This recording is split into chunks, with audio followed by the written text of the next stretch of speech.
warahmatullahi wabarakatuh. Kami dari kelompok 9 akan mempresentasikan materi tentang akuntansi untuk valuta asing, penjabaran laporan keuangan dalam mata uang asing.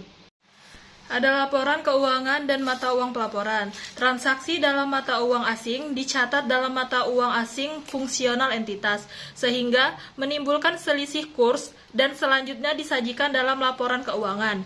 Sehingga perlu dilakukan penjabaran agar tidak ada lagi permasalahan atas perbedaan mata uang dalam menyusun laporan keuangan. Sehingga mata uang pencatatan entitas sama dengan mata uang pelaporannya.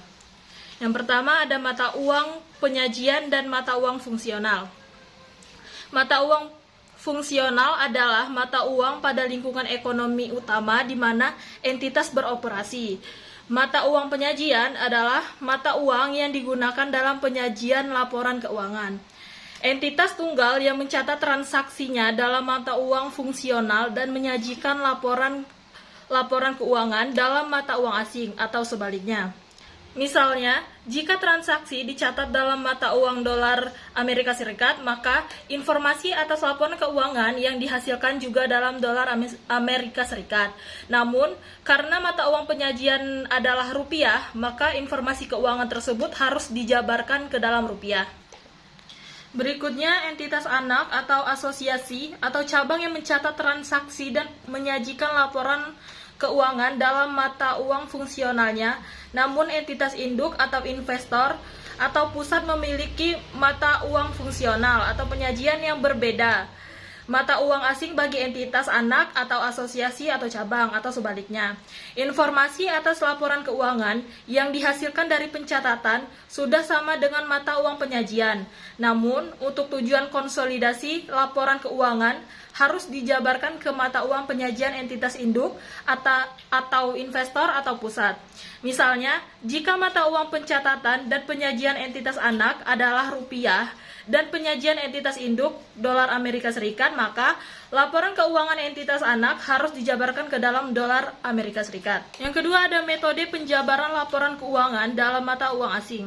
Dalam menjabarkan laporan keuangan dari suatu mata uang ke mata uang lainnya, tergantung dari mata uang fungsional dan mata uang pelaporan yang digunakan serta arah penjabarannya.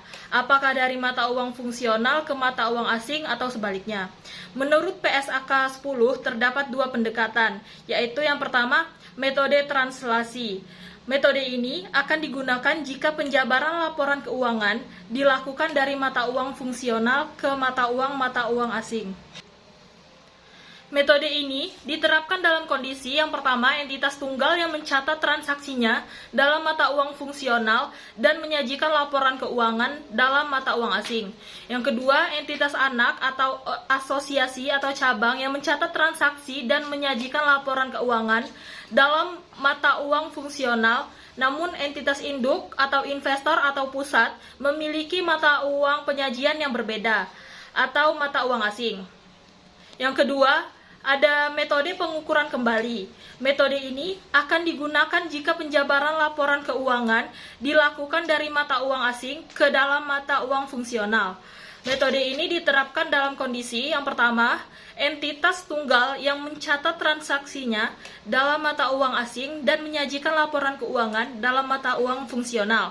Yang kedua, entitas anak atau asosiasi atau cabang yang mencatat transaksi dan penyajian laporan keuangan dalam mata uang asing, namun entitas induk atau investor memiliki mata uang penyajian yang berbeda atau mata uang fungsional. Selanjutnya, metode translasi. Yang pertama ada perlakuan akuntansi. Metode ini akan digunakan jika penjabaran laporan keuangan dilakukan dari mata uang fungsional ke mata uang asing. Ketika melakukan penjabaran, kurs yang digunakan tidak sama untuk masing-masing pos, sehingga menimbulkan selisih atau laporan keuangan hasil translasi. Selisih diakui sebagai penghasilan komprehensif lain di laporan keuangan hasil penjabaran. Jika penjabaran laporan keuangan yang dilakukan oleh entitas induk atau investor menggunakan metode ekuitas atau investasinya pada entitas anak, maka penghasilan komprehensif lain diakui sebesar proporsi kepemilikan oleh entitas induk atau investor. Ketika penjabaran dari mata uang fungsional ke mata uang asing, kurs yang digunakan tidak sama untuk masing-masing pos sehingga menimbulkan selisih atas laporan keuangan hasil translasi. Kurs yang digunakan dalam metode translasi dapat dilihat pada tabel 10.1 untuk pos laporan posisi keuangan dan tabel 10.2 untuk pos laporan laba rugi. Berikut ada tabel 10.1 yaitu kurs dalam metode translasi dan pengukuran kembali pos laporan posisi keuangan. Di bagian tabel pos laporan posisi keuangan ada aset dan liabilitas moneter. Di bagian metode translasi, kurs penutup, dan metode pengukuran kembali, kurs penutup. Pos-pos laporan posisi keuangan, yaitu aset dan liabilitas non-moneter, metode translasi, kurs penutup, metode pengukuran kembali, kurs pada tanggal transaksi. Pos-pos laporan posisi keuangan, ada pos non-moneter dalam nilai wajar, metode translasi, kurs penutup, metode pengukuran kembali, kurs pada tanggal ketika nilai wajar ditentukan. Pada bagian pos-pos laporan posisi keuangan ada modal saham dan saldo laba pra-akuisisi. Di bagian metode translasi ada kurs akuisisi dan pada bagian metode pengukuran kembali ada kurs akuisisi. Nah, pada pos-pos laporan posisi keuangan ada saldo laba pasca akuisisi. Metode translasi diukur kembali dengan beberapa metode pengukuran kembali diukur kembali dengan beberapa metode. Yang terakhir pada pos-pos laporan posisi keuangan yaitu selisih pengukuran kembali. Pada bagian metode translasi diakui di ekuitas penghasilan komprehensif lain dan pada bagian metode pengukuran kembali ada diakui di laba rugi, diakui di ekuitas jika selisih nilai wajar juga diakui di ekuitas. Berdasarkan tabel di samping, kurs yang digunakan untuk metode translasi berbeda-beda untuk pos-pos laporan posisi keuangan. Untuk aset dan liabilitas moneter menggunakan kurs yang sama dengan aset dan liabilitas non-moneter, sehingga tidak perlu identifikasi dan pemisahan antara pos moneter dan non-moneter. Di sini ada tabel 10.2 yaitu kurs dalam metode translasi dan pengukuran kembali, pos laporan laba rugi. Pada bagian pos-pos laba rugi yang pertama ada penjualan, pembelian, beban, dan pos laporan laba rugi yang menghasilkan arus masuk atau keluar pos moneter. Pada bagian metode translasi, yang pertama ada kurs aktual atau rata-rata. Bagian metode pengukuran kembali, ada yang pertama kurs aktual atau rata-rata. Di bagian pos-pos laba rugi yang kedua, yaitu beban pokok penjualan. Pada bagian metode translasi yang kedua, kurs aktual atau rata-rata. Pada bagian metode pengukuran kembali, yang kedua, kurs pada tanggal transaksi atau perolehan persediaan. Yang ketiga, di bagian pos-pos laba rugi, depresiasi, amortisasi, dan alokasi atas pos non-moneter lainnya. Pada bagian metode translasi yang ketiga ada kurs aktual atau rata-rata. Pada bagian metode pengukuran kembali ada kurs pada tanggal transaksi. Yang terakhir, yang keempat, yaitu pada bagian-bagian pos-pos laba rugi.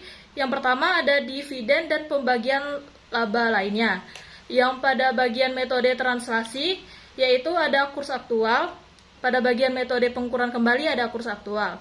Pada tabel di samping, kurs yang digunakan untuk metode translasi juga berbeda untuk pos-pos laporan laba rugi.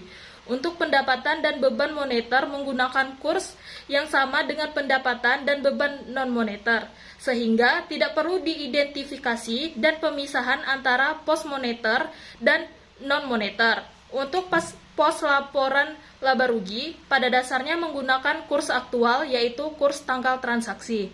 Namun karena banyaknya transaksi terkait pendapatan dan beban, dengan alasan kepraktisan, perusahaan dapat juga menggunakan kurs rata-rata sepanjang tahun.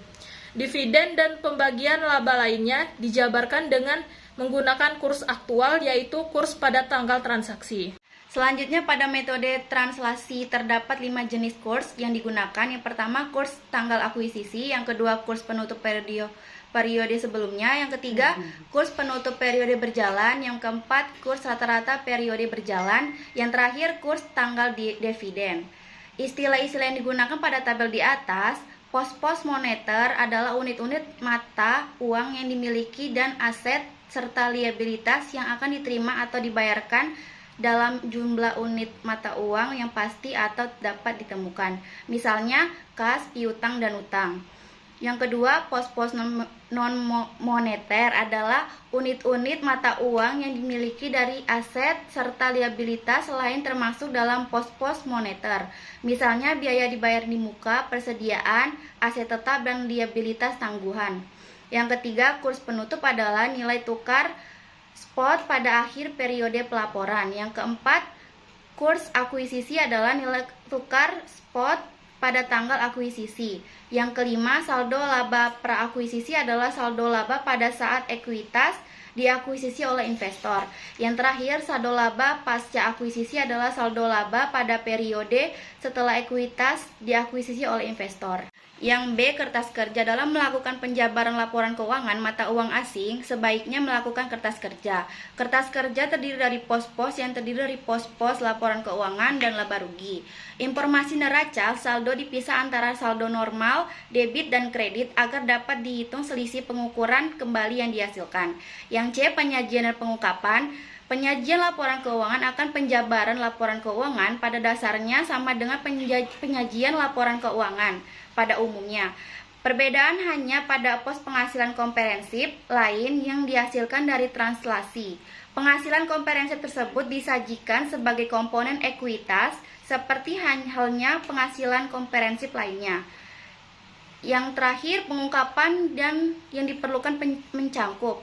Yang pertama, kebijakan akuntansi atas penjabaran laporan keuangan dalam mata uang asing.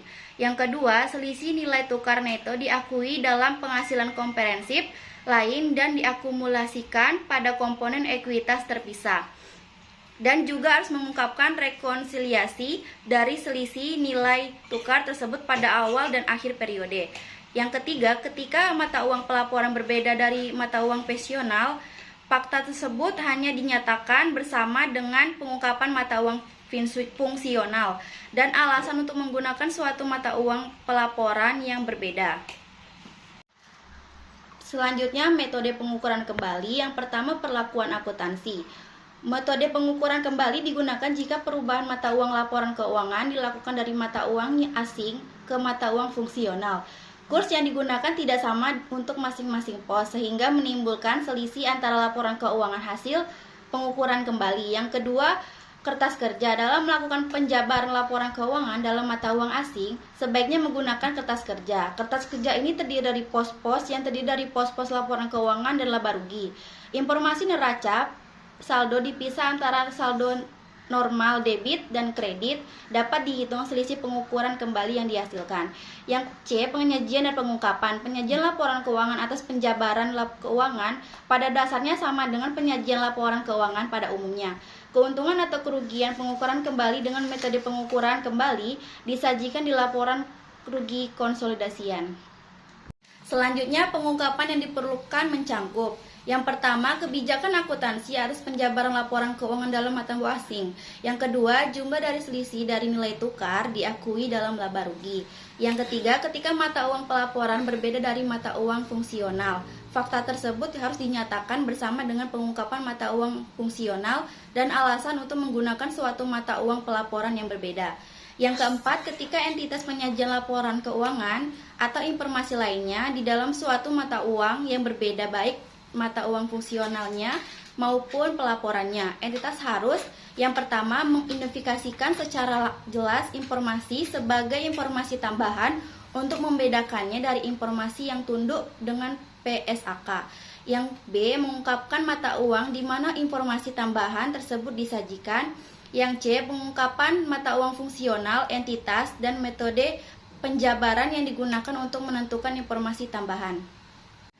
Selanjutnya, isu lain seputar penjabaran laporan keuangan. Yang A, perubahan mata uang fungsional. Salah satu faktornya adalah perubahan dalam bidang bisnis perusahaan yang semula pendapatannya lebih baik dipengaruhi oleh mata uang rupiah, kemudian berubah menjadi mata uang dolar atau AS.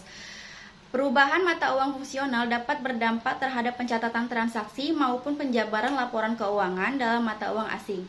Jika mata uang fungsional semula adalah rupiah, maka transaksi dalam mata uang dolar perlu dijabarkan ke pencatatan dalam rupiah. Yang kedua, perubahan mata uang fungsional dapat berdampak terhadap penjabaran laporan keuangan dalam mata uang asing. Jika mata uang fungsional entitas induk adalah rupiah, maka laporan keuangan entitas anak dalam dolar perlu dijabarkan ke dalam rupiah untuk kepentingan konsolidasi. Yang terakhir, perubahan mata uang fungsional dapat berdampak terhadap metode penjabaran laporan keuangan dalam mata uang asing. Jika mata uang fungsional dan penyajian entitas rupiah, maka keuangan entitas anak dalam laporan dolar perlu dijabarkan ke dalam rupiah untuk kepentingan konsolidasi dengan metode translasi. Namun, jika mata uang fungsional entitas anak kemudian berubah menjadi rupiah, sedangkan mata uang pelaporan tetap dalam dolar, maka laporan keuangan entitas anak dalam dolar diukur kembali dengan metode pengukuran kembali untuk dikonsolidasikan dengan entitas induk. Yang B, transaksi antar entitas. Salah satu tujuan penjabaran mata pelaporan keuangan adalah untuk keperluan konsolidasi dengan entitas induk. Setelah dilakukan penjabaran, prosedur konsolidasi yang dilakukan mengikuti prosedur konsolidasi yang normal seperti eliminasi saldo transaksi antara entitas. Namun, aset atau liabilitas moneter, baik dalam jangka pendek ataupun jangka panjang, tidak dapat dieliminasi pada jumlah yang sama terhadap liabilitas atau aset tanpa menunjukkan hasil fluktuasinya mata uang dolar dalam pelaporan keuangan konsolidasian.